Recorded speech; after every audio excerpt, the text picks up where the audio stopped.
नमस्कार। आप देखना शुरू कर चुके हैं भारत प्लस। 24 जनवरी 2023 को हिंडनबर्ग की रिपोर्ट सामने आने के बाद जिस एक नाम को गूगल पर सबसे ज्यादा सर्च किया गया वो नाम है नाथन एंडरसन, क्योंकि इस अकेले एक नाम की वजह से हिंदुस्तान के सबसे अमीर होने का खिताब गौतम अडानी से छिन गया। महज 72 घंटे के भीतर इस एक आदमी की बनाई गई कंपनी ने हिंदुस्तान के सबसे अमीर आदमी को कई बिलियन का चूना लगा दिया और देखते ही देखते अडानी के एम्पायर में दरारें नजर आने लगी और शेयर बाजार में उथल पुथल मच गई। ऐसे में सवाल यही उठता है कि आखिर ये नाथन एंडरसन है कौन?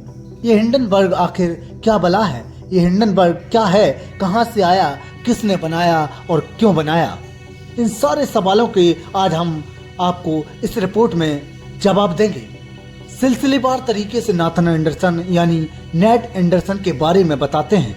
हिंडनबर्ग की रिपोर्ट के पीछे इसी नाथन एंडरसन का दिमाग है, जिसके चंद कागजों के टुकड़ों ने एक पूरी सल्तनत को बुरी तरह झकझोर कर रख दिया है। सिर्फ 5-6 दिनों के अंदर कई बिलियन डॉलर की रकम को स्वाहा करने वाला नाथन एंडरसन दरअसल पहले एक एम्बुलेंस ड्राइवर था। यरूशलेम में वो एक अस्पताल की एम्बुलेंस चलाता था। उसके बाद उसने अमेरिका का रुख किया और 2017 में अमेरिका की मशहूर कनेक्टिकट यूनिवर्सिटी से इंटरनेशनल बिजनेस मैनेजमेंट से ग्रेजुएट हुआ। कोर्स पूरा होने के बाद एंडरसन ने पहले एक financial data company fact set में फाइनेंशियल सलाहकार के तौर पर काम किया। उसके बाद वाशिंगटन डीसी और न्यूयॉर्क में शेयर बाजार में ब्रोकर डीलर फर्म में काम किया। 38 साल के एंडरसन ने हिंडनबर्ग की स्थापना करने से पहले हैरी मार्को पोलस के साथ काम किया था। आपको बता दें, मार्को पोलस वही शख्स है जिसने बर्नी मैडॉफ की पूंजी स्कीम का खुलासा करके पूरी दुनिया में तहलका मचा दिया था। और मार्को पोलस के साथ मिलकर एंडरसन ने प्लेटिनियम पार्टनर के बारे में छानबीन की थी, जिसने $1 बिलियन का फ्रॉड किया था। उसके बाद एंडरसन ने हिंडनबर्ग रिसर्च के नाम से एक कंपनी की स्थापना की। उसका मकसद उसके नाम के साथ जुड़ा हुआ था। असल में हिंडनबर्ग का नाम एंडरसन ने उस एक हादसे से लिया जिसमें हाइड्रोजन गुब्बारे के हवा में फटने की वजह से साल 1937 में 35 से ज्यादा लोग मारे गए थे। असल में हिंडनबर्ग नाम का एयरशिप एक जर्मन एयरशिप था जो न्यू जर्सी में उस वक्त आग की चपेट में आकर हादसे का शिकार हुआ था, जिसके बारे में बाद में जांच के बाद ये बात कही जा रही थी कि ये ऐसा हादसा था जिसे टाला जा सकता था, यानी उसे मैन मेड डिजास्टर कहा जाता है।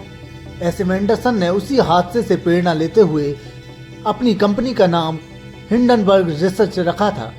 इस कंपनी का मकसद था आर्थिक मामलों में मैन मेड डिजास्टर का पता लगाना और उनके बारे में तहकीकात करना था।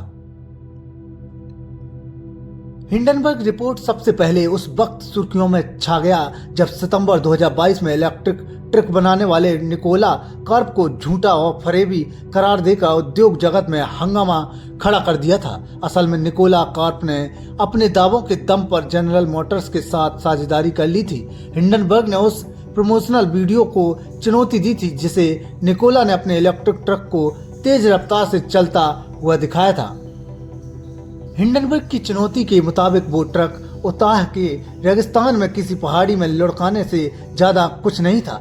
बाद में हिंडनबर्ग ने जब इस बात को सबूत के साथ रखा तो कंपनी ने इस बात को कबूल भी कर लिया और 2021 में कंपनी ने अमेरिका की सिक्योरिटी एंड एक्सचेंज कमीशन को $125 मिलियन देकर अपना पिंड छुड़ाया था।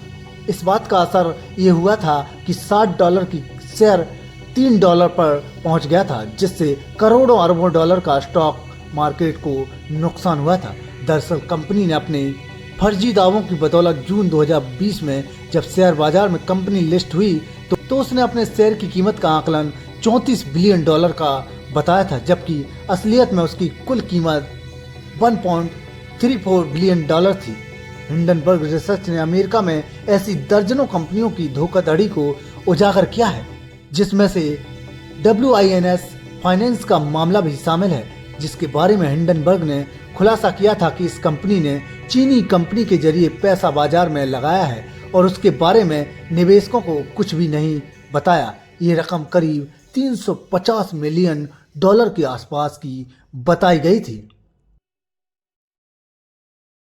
आपको बता दें, जब से हिंडनबर्ग रिसर्च द्वारा अडानी ग्रुप के बारे में रिपोर्ट शेयर की गई है, तब इसके बाद से अडानी ने एफपीओ वापस लेने की भी घोषणा कर दी है। फिलहाल अडानी की मुसीबतें कम होने का नाम नहीं ले रही हैं।